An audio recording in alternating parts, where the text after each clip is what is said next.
Halo everybody, welcome back to Cinemazi. Hai, ketemu lagi sama gue Yaya.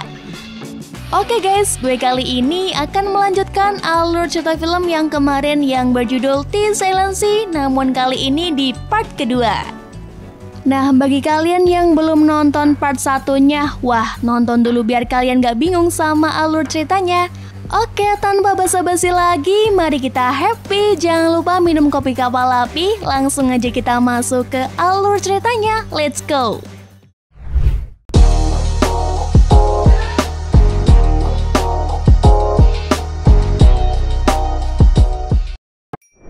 Part 2 ini dimulai dengan adegan flashback yang memperlihatkan Jason saat sedang menemui Ji-an.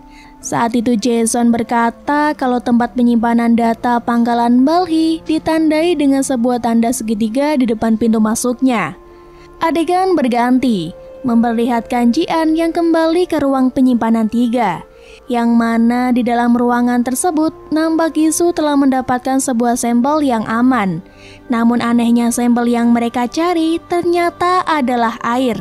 Di sisi lain, Ketua Gong dan Kapten Yanza menerima informasi tentang Ji-an yang memisahkan diri dari Gisu, sehingga mereka semua bergegas ke ruang penyimpanan 3.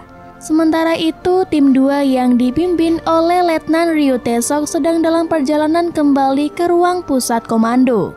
Su-chan yang berada di belakang terlihat semakin aneh dengan wajah yang mulai memucat. Di waktu yang sama, Ji-an akhirnya sampai di ruang penyimpanan 3. Dia melihat Jisoo di depan pintu masuk ruangan. Lalu tanpa diduga, tiba-tiba sesuatu menarik Jisoo ke atas dan menjatuhkan tubuhnya dalam keadaan sudah tak bernyawa. Saat Ji-an mencoba mendekatinya, sosok misterius yang membunuh Jisoo menarik botol sampel dan segera kabur melalui ventilasi udara. Semua anggota kru yang telah tiba di TKP sangat terkejut begitu melihat mayat Jisoo yang tewas secara mengenaskan. Bahkan Kapten Yanza sempat mencurigai Ji-an sebagai pelakunya. Namun setelah melihat bukti rekaman dari kamera yang terpasang di seragam Ji-an, Kapten Yanza pun kembali mempercayai perkataan Ji-an. Belum juga selesai masalah kematian Jisoo. Seluruh anggota kru kembali dikejutkan dengan apa yang terjadi pada Su-chan. Su-chan tiba-tiba memuntahkan berliter-liter air secara deras tanpa henti. Hal tersebut membuat Dr. Hong menghimbau semua anggota kru menggunakan APD lengkap untuk menghindari hal-hal yang tidak diinginkan. Setelah itu, Dr. Hong segera memeriksa keadaan Su-chan dan mencoba mengeluarkan air dari dalam tubuhnya. Keadaan Su-chan semakin memburuk. Dia menunjukkan ciri-ciri seseorang yang sedang tenggelam dengan tubuh yang sudah dipenuhi air. Sampai akhirnya Su-chan digambarkan seperti tenggelam dalam lautan dalam sebelum dia mengembuskan nafas terakhirnya. Setelah kematian Su-chan dan Jisoo, semua anggota kru merasa terpukul sekaligus kebingungan. Dr. Hong pun menyarankan agar tubuh Su-chan segera diotopsi untuk memastikan penyebab kematiannya. Dalam penelitian kasus tersebut, Dr. Hong akan dibantu langsung oleh Ji-an. Sebelum melakukan tindakan otopsi, Ji-an memberitahu Dr. Hong tentang rahasia ruang penyimpanan data yang di dalam pangkalan Balhi. Kemudian Ji-an juga meminta izin pada Kapten Yanza untuk mengambil sampel dari mayat-mayat lain, agar nantinya bisa diselidiki lebih lanjut. Dengan keadaan yang masih sangat kacau, Kapten Yanza meminta seluruh anggota kru untuk tetap fokus pada misi mereka. Apalagi saat ini mereka harus menangkap seorang penyusup yang kabur membawa sampel.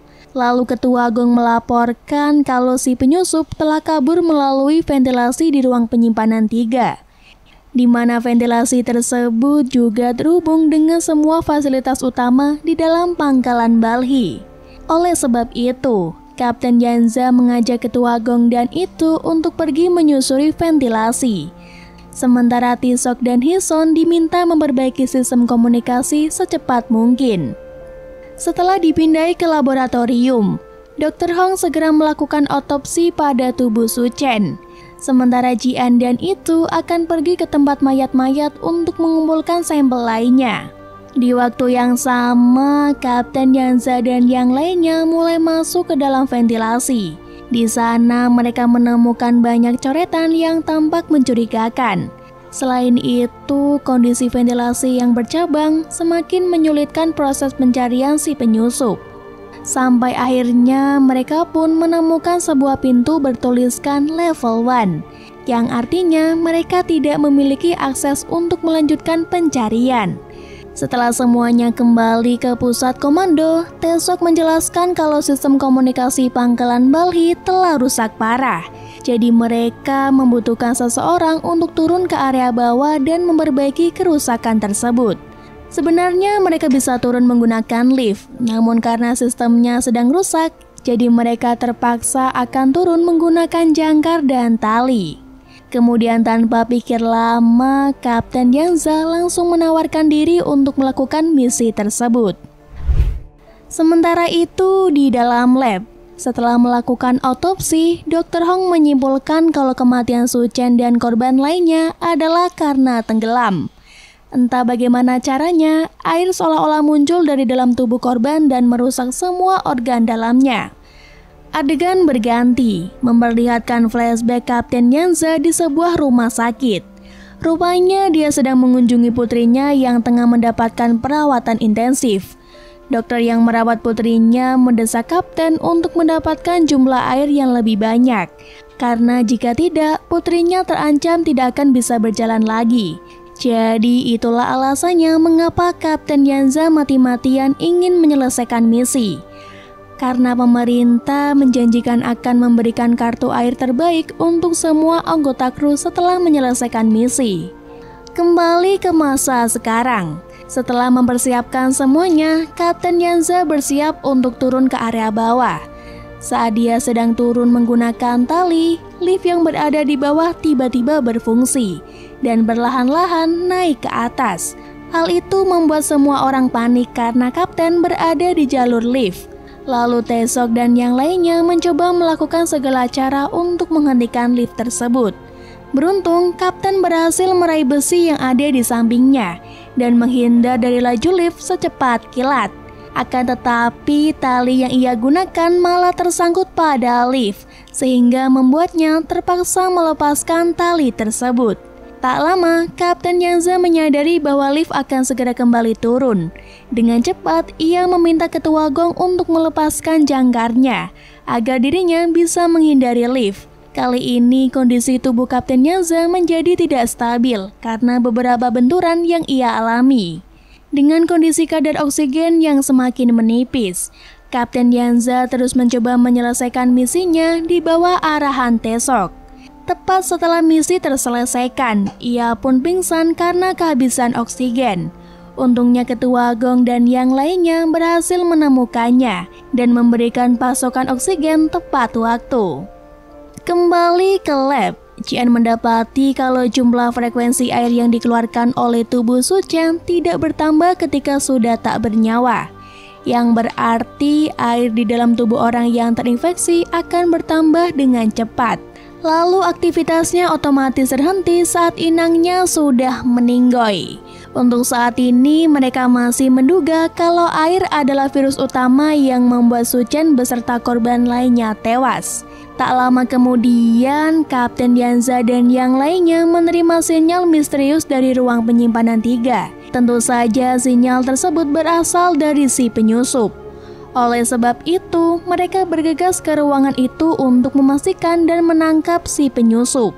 Akan tetapi, setibanya di TKP, mereka tidak menemukan siapa-siapa selain ruangan yang berantakan. Kapten Yanza malah menemukan alat komunikasi yang mencurigakan dari kantong seragam Jisoo. Dalam alat komunikasi tersebut, Jisoo seperti telah berkomunikasi dengan orang lain untuk mengkhianati rekan krunya. Tapi anehnya, mengapa si penyusup justru membunuhnya jika mereka berdua sedang berkong kali kong? Kemudian dengan alat tersebut, Kapten Yanza akhirnya dapat terhubung dengan Direktur Choi di bumi. Dia pun melaporkan semua kejadian yang terjadi, termasuk tentang ketiga anggotanya yang tewas secara tidak wajar. Mendengar hal itu, Direktur Choi merasa sangat bersalah. Namun dirinya tetap menegaskan kalau semua anggota harus segera menangkap penyusup dan mengambil sampelnya. Kemudian Kapten Yanza meminta akses level 1 pada Direktur Choi agar semua anggota bisa memeriksa pangkalan secara menyeluruh. Setelah itu, Kapten Yanza menyampaikan kecurigaan para anggota terhadap pemerintah yang terkesan sedang menutupi sesuatu. Direktur Choi pun menjawab bahwa dirinya tak memiliki alasan untuk menutupi apapun dari mereka. Justru sebagai penanggung jawab, dia adalah orang yang paling menginginkan semua anggota kru kembali ke bumi dengan selamat. Di waktu yang sama, Ji-an mencoba melakukan penelitian dengan menggunakan sampel darahnya. Saat tetesan darah Ji-an bertemu dengan sampel air yang ia ambil dari tubuh Su-chen, air itu pun langsung membelah diri dan bertambah banyak dalam waktu singkat. Dr. Hong yang menyaksikan hal tersebut berusaha menyemprot zat tersebut agar segera membeku dan tidak menginfeksi yang lain. Dan dari penelitian tersebut dapat disimpulkan bahwa darah Ji-an memberikan kehidupan pada zat air misterius itu sehingga bisa berkembang biak. Namun perkembangbiakan akan terhenti saat sel darah sudah habis. Jadi saat zat air itu memasuki tubuh manusia, maka dirinya akan berkembang biak dengan pesat dan menguasai seluruh organ manusia itu sampai dipenuhi air. Dan setelah si manusia telah meninggoy, zat itu otomatis berhenti berkembang biak. Nah, dari sinilah mereka tersadar bahwa sampel yang selama ini dimaksud adalah zat air itu sendiri. Setelah mengetahui fakta tersebut, Ji-an pun segera memberitahu pada anggota kru lainnya tentang kesimpulan yang mereka dapatkan.